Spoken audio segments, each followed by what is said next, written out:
Coming back to this earlier slide,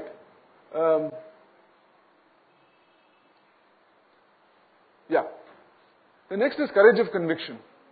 See, if you have a dream and if you have a vision because you believe in it, then from that conviction must come courage. A leader without courage cannot achieve much. But if you have the courage of your conviction, you can move mountains. Again, we'll see what Gandhiji did in that film. We'll see in Africa. How his courage of conviction absolutely shook up the place. He got world attention, and that was the time when he was very young. I think he was barely 30 or something. At that time, to get world attention by shaking the might of the British Empire, and that too in South Africa, not in his own country. You can see the power of conviction. Empathy. This is not the same as sympathy. There is a lot of difference between empathy and sympathy. A leader need not get into sympathy. Sympathy is not good for followers. It takes away their courage, it takes away their motivation, it takes away their self-worth. What we need is empathy. What is empathy? Empathy is trying to understand the other person. And understanding your followers. So, which means you have to be a good listener. A leader has to be a good listener. And if he listens, then he understands the other person. Later on we'll talk about effectiveness, the concept of effectiveness by Stephen Covey, who's again a very great leadership expert. We'll talk about some of the principles he enunciates, and their empathy comes in a very big way. So listening to others and understanding their points of view, very important for a leader.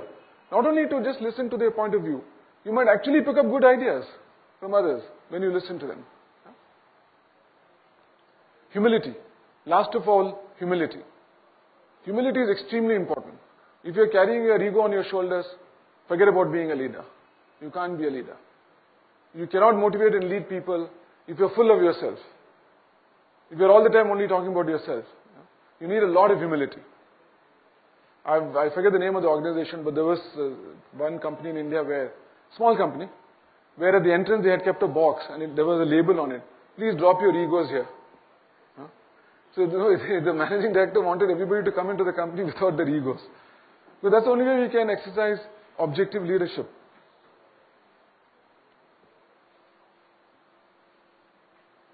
The last of the 3 V's, we talked about vision, values and vitality. What is vitality?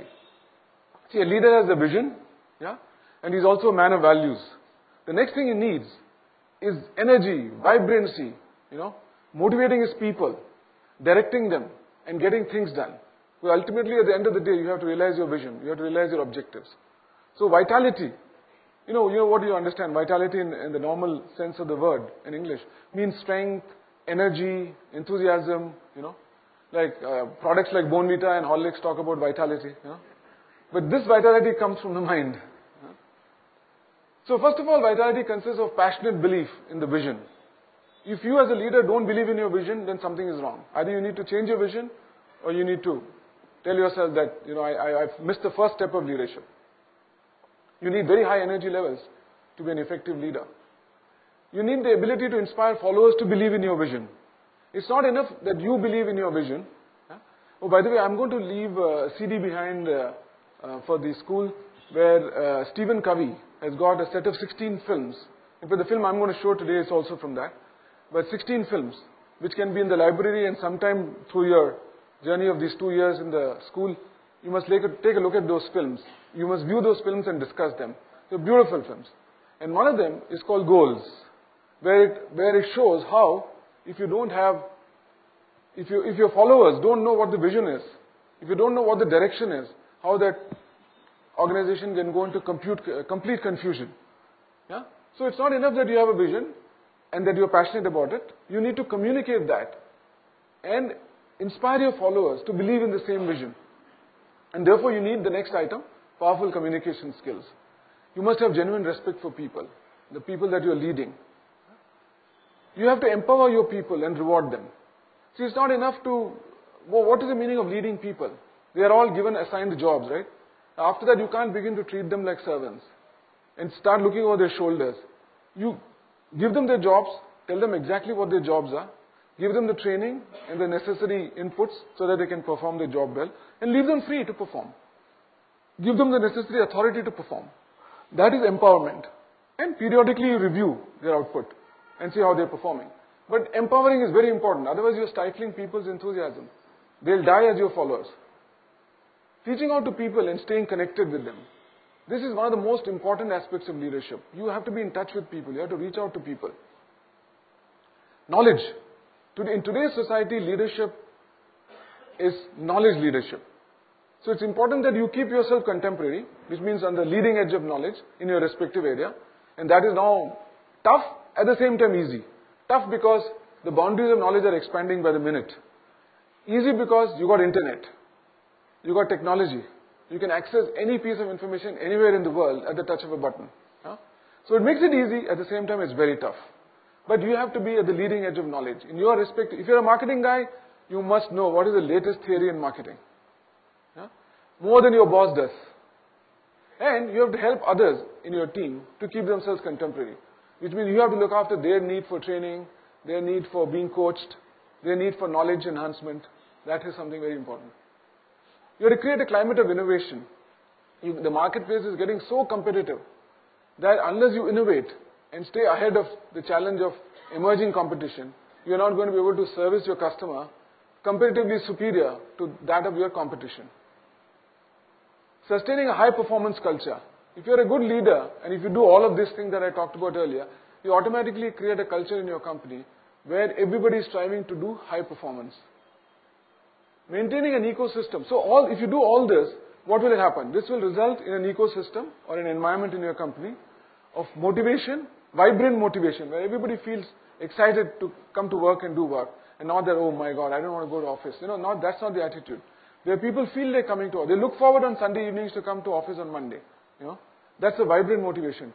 Ethical governance. That your companies run along ethical lines. You abide with all the laws. And most importantly, you abide with the moral law. And lastly, that you create leaders who are effective, who will carry the company forward.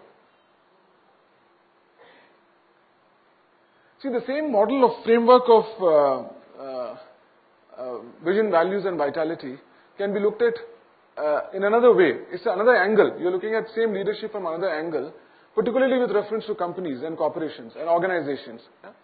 That you need to look at developing yourself as a leader along three dimensions. Thought leadership, task leadership and team leadership. Thought leadership is all about vision, ideas, innovation, everything that goes on in your head. Task leadership is the execution of that vision. Getting things done. And team leadership is getting things done through people. Therefore motivating them and growing them so that they themselves become good leaders going forward. Just spend a little time on each of these. Thought leadership consists of the ability to conceptualize and ideate. Conceptualize is nothing but getting an idea. Let me put it this way. Translating an idea into a theory. Or translating a practice into a theory. See, for example, I was watching Pandey. Now, if I can put all that Pandey did into a theory, into a framework of leadership without education, supposing I call it leadership without, because he's hardly, I think he was 8th class or 9th class pass. Now, if I could put that into a theory, what have I done? I have conceptualized a practice into a theory. So, ability to conceptualize and generate new ideas is important. Because what is happening as a leader, wherever you're working, each day, each year, each week, you are gathering experience, isn't it? You're going through problems, you're going through problem solving, you're going through various situations in life, and that is contributing to your experience. Now, are you converting that experience into real learning for yourself? It is possible to go through 20 years of life and go through some diverse range of experience and come out of it untouched and unscathed. It's possible, without learning anything. So unless you consciously apply your mind to translating your experience into learning for yourself, you're not going to be able to progress. Now that is where the ability to conceptualize comes. Now if you work on this habit, conceptualization ability, and it becomes a habit for you, you'll find that it's almost like a reflex action. You go to any situation, something is happening, you're experiencing something. When you come away from it, you've already formed it into a concept in your mind. So this is the concept I have picked up today. And then that gets into your thought leadership pool. it goes into your thought leadership, collective thought leadership that you're carrying in your head. Similarly, ideating. The both are similar. So in one, you translate practice into ideas, concepts. In the other one, you consciously try to look at new ideas. Think differently. They talk about thinking laterally. There are various techniques of understanding how to think out of the box. So the ability to do that is ideating. Capacity to envision. We talked about vision. And capacity to envision is nothing but the ability to set a vision for yourself. Ability to strategize. See, once you have decided a goal in organizations, you have to achieve that goal. The first step in achieving that goal is to look at various strategies. Strategy is nothing but a way of achieving. Right? So if you want to go from here to MG Road, there are various routes of going, isn't it? You can go in probably half a dozen different ways. If you're a Bangalorean, you probably know that. So these different ways of getting to your goal are strategies. Yeah? But you need to choose them. You need to evaluate these different paths and say which one will I adopt for my company and which one will I implement. Therefore, you must have some set of criteria. So you evaluate the strategies. So in this example, it could be the shortest way of getting to MG Road. Or you might want to go through a road where there's no signals, traffic signals. Fastest way of going. So distance, time. So all those variables you apply and then finally you say, okay, this is the route I'm going to take. So what have you done? You have evaluated multiple strategies and alternate strategies, and from there you have chosen what you think is the best strategy. That is the ability to strategize. Capacity to remain contemporary in knowledge, that we already talked about, how you need to be at the forefront of knowledge. And lastly, ability to operate at macro and micro levels. This I want to explain a bit. See, you need to cultivate a huge bandwidth. By the time you leave this institute after 2 years, one of the things that MBA achieves is to expand your bandwidth, mental bandwidth. You'll be able to look at a whole lot of things. You will be able to take a broader picture. You'll be able to take an aerial view of whatever you're doing, a summit view, from the top. That is very important. Because only when you have this broadness of mind and look from the top, you can see what the whole picture is like. Right? So that ability is very important. But once you have taken a look from the top, then you have to come down to ground and go into that picture and look at each element and have attention for details, especially critical details. Because if you're only looking from the top and not getting into details, you are bound to fail. Similarly, if you start getting into details without having the big picture, then you're going to miss the boat again. So the ability to combine both this, micro and macro thinking, that is important that is part of thought leadership. In task leadership, it is a question of translating vision into reality. So obviously it consists of execution excellence. In that example that we gave, once you have chosen a particular route to go to MG Road, you have to execute that task. So you have to travel from here to MG Road. So you have to do it with efficiency and excellence.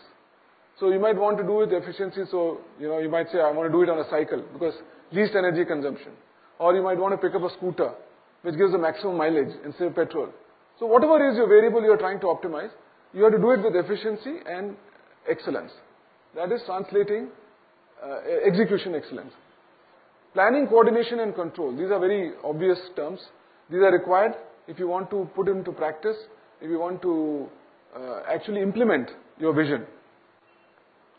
Appropriate organizational design, this is a little complex. This is for companies, not so much for individuals. That if you want to achieve a task, you have to organize people for that task.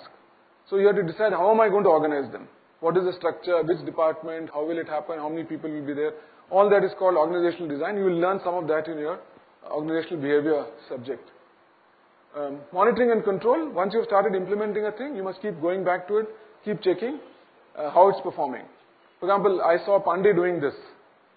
Every 5 minutes he would peep into the tank and see what the fellows were doing, his people. Whether they're doing it nicely, are they gone to the next step, guiding them, what is the next step. So monitoring and control, performance is important. Those are the monitoring mechanisms which ensure that your execution excellence is delivered as you want. Team leadership, lastly, we talked about this. Empowering and equipping people, training them, giving them the freedom to perform. Motivating and inspiring teams. There we talked about the concept of dharma as a source of motivation in India. Rewarding people. Obviously, if they do a good job, you need to give them a pat on the back and whatever else that comes with it in the organization, promotions, increments, and so on. And most importantly, growing leaders. See, this is extremely important. In most organizations, leaders get stuck to their role.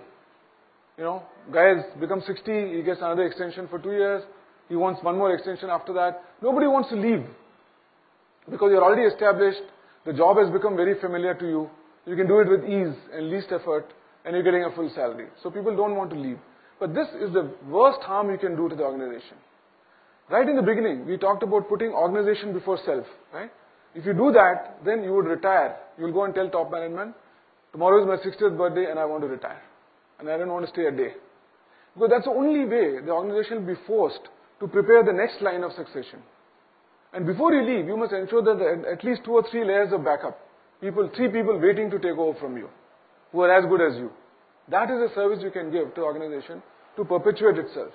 The organizations are meant to go on and on. They are not here for today and tomorrow. Yeah? So they must live for 100 years.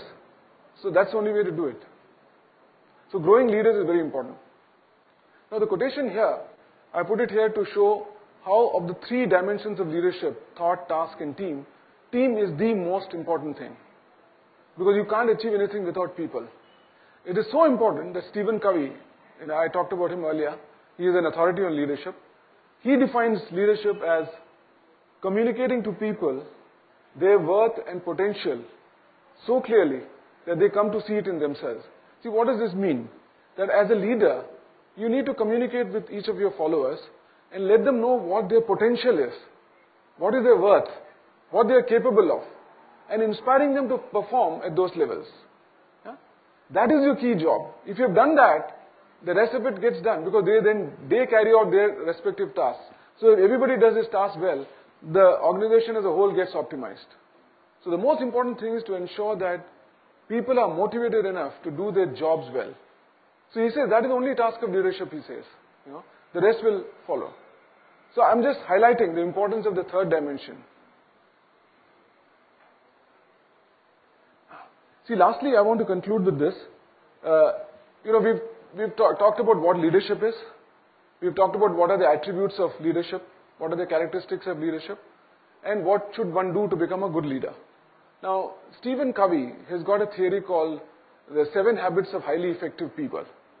Now, if you recall right in the beginning of the presentation, I defined the term effective. Effective means the ability to achieve your goals, the way you want them. Yeah? By the way, the means is as important as the end. So it's not enough to have a good goal, a lofty goal, a noble goal.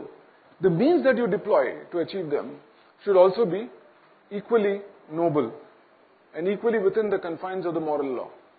The means is equally important. Therefore, when you talk about being effective, we are talking about how does a leader achieve the goals that he has set for himself. And if you have achieved those goals, then you are said to be an effective leader. In other words, you can substitute the word effective with successful. Effective means successful. If you achieve your goals, you are successful, isn't it? So, effective means being successful. So, Stephen Covey has got this theory, a model, framework of 7 habits that he describes, which if you practice, will make you a very effective person at a personal level, as a person. Obviously, if you become an effective person, it becomes that much easier to become an effective leader. So, I'm very, very fond of this framework because it is very well thought through. It is extremely well thought through. It can be applied to any situation. People can apply it in their families, in relation to their families, their organizations, their studies, whatever you're doing in life. You can apply this theory to become an effective person. So I like this because it's very well thought out. And I also like it because it's very practical. It's very practical. It's something that you can easily apply. Now, he runs workshops, 2-day workshops or 3-day workshops on each of these habits. So it is that much to explain there.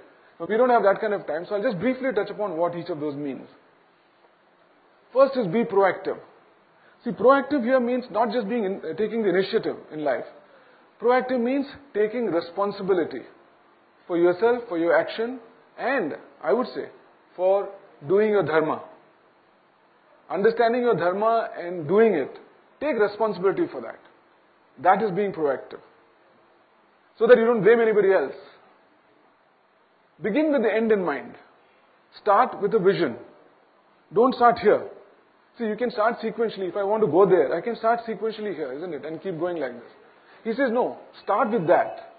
Tell yourself that that's where I want to go. And work backwards. That if I want to go there, what should I do here, today? If I want to be there 10 years from now, what should I do today? So beginning with the end in mind means starting with a vision. Starting with your dream. So not only it inspires you, but you can work backwards to say what all I need to do today to achieve that. Put first thing first. See, this is his way of describing, is much more than time management. You see, in this he talks about how you can organize yourself and your life around your priorities. So that at the end of the day, at the end of the year, at the end of 20 years, you don't say, oh my God, I wanted to do so many things and I haven't been able to do any of those. I was so busy in the office, I was so busy with kids, I couldn't do this, I couldn't do that. To avoid that, he says, organize your life around the priorities that are important to you. That is first thing first. Think win-win. See, in all our situations in life, no matter what we are doing, we are always getting into conflict with other people, with other situations. This is very common. Right? He says in all those situations, if you can get the habit of thinking win-win, what can we do where I win and he also wins? So both go home feeling happy. So he says, cultivate a positive state of mind where you're always thinking about how to do things win-win. Not just become confrontational. Oh, chala, let me see this fellow and let me fight with this guy, Oh, you said this. It's not required. Sit back and say, why is he saying this? And can I do something where he doesn't say this anymore to me, where we become friends? So it can be win-win. Seek first to understand, then to be understood. We talked about this quality called empathy for leaders, which we said is trying to understand other people, by being good listeners, by understanding their points of view. This is what he's saying.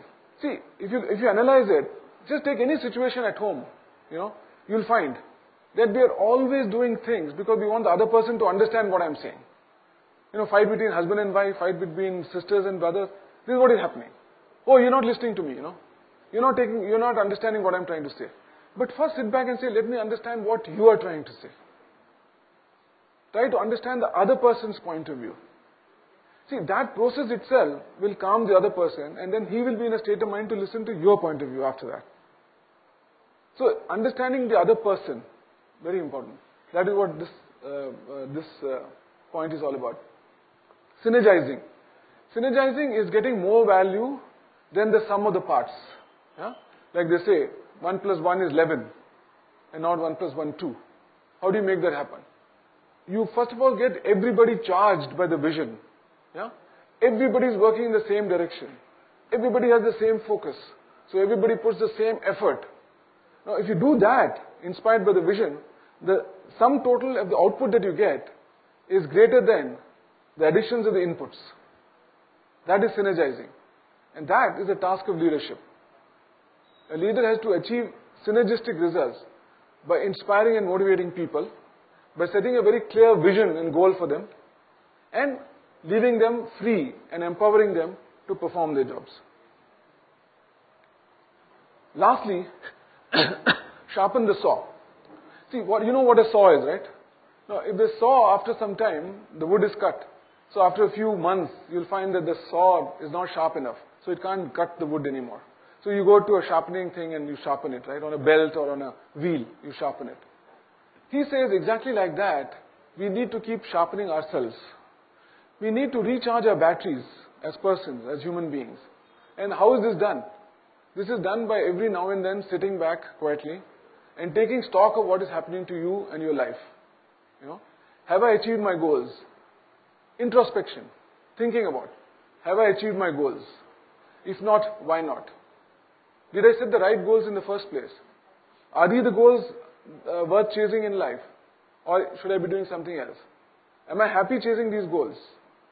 Do I need to change my track? Do I need to get into another road, another journey? So, through introspection, the result of that introspection will change course for you, will recharge your batteries, and then you come back into the battlefield with renewed energy and vigor. So that is very important. It's a mental, emotional, spiritual kind of process in which you take stock of your life as to where you are, pull in ideas from those who you respect, maybe your parents, your elders, your gurus, and take stock of your thing and then move forward. That is sharpening the saw. So he says if you practice these 7 habits, you become an effective leader. Okay? And then if you become an effective person. If you're an effective person, then you can become an effective leader by understanding principles of effective leadership that we talked about. Yeah? So this could be a good stepping stone for you to start with. Now at this position, this brings me to the end of my presentation. I now show you this short film on Gandhi. Before we start, I just want to say where this is set. See, this is an extract from that famous film called Gandhi by Richard Attenborough. I don't know if you got to see it. This was released in 1984. And it was a highly awarded film. We had a beautifully made film. Now, in this scene, Gandhiji, in this extract, Gandhiji is seen in South Africa, where he is just about starting his Satyagraha movement. And he is building this ashram, which was eventually called the Tolstoy ashram. And he is struggling to establish this concept of Satyagraha, non-violent protest. Because the local British government has passed a law that every Indian or every non-British must be fingerprinted. In today's age, the jargon would be racial profiling. So he objected to that. He said, how can you separate us from the rest? We are all citizens. How can you separate us from this and treat us like this? So he protested and he mobilized people to protest against that. Now how does he do it is what you need to watch. The 2-3 things come out very clearly here on his leadership attributes. First of all, being principle-centric. He is guided only by his principles, nothing else. And one of the things that he is fighting against in this also is untouchability. He is so obsessed with that principle, so inspired by those principles, that he was willing to fight with his wife, Kasturba, who initially doesn't like to do things that he is telling her to do. The second thing is, that is principle-centric, being principle-centric. The second thing is courage of conviction. How one man, because of the conviction that he has, or the courage that he has on his conviction, is willing to take on the might of the British Empire in Africa, and how he does that. It's beautifully portrayed in this extract. And he's young, and he's already become famous. So in this, the extract starts with a correspondent from the New York Times who has come to visit him because he's heard about Gandhi and his new movement. So he has come to cover that. So there's a little conversation between him and Gandhiji there. So what we can do is first see the film, 10 minutes, and after that maybe just spend 2 more minutes kind of sewing up our learnings from that.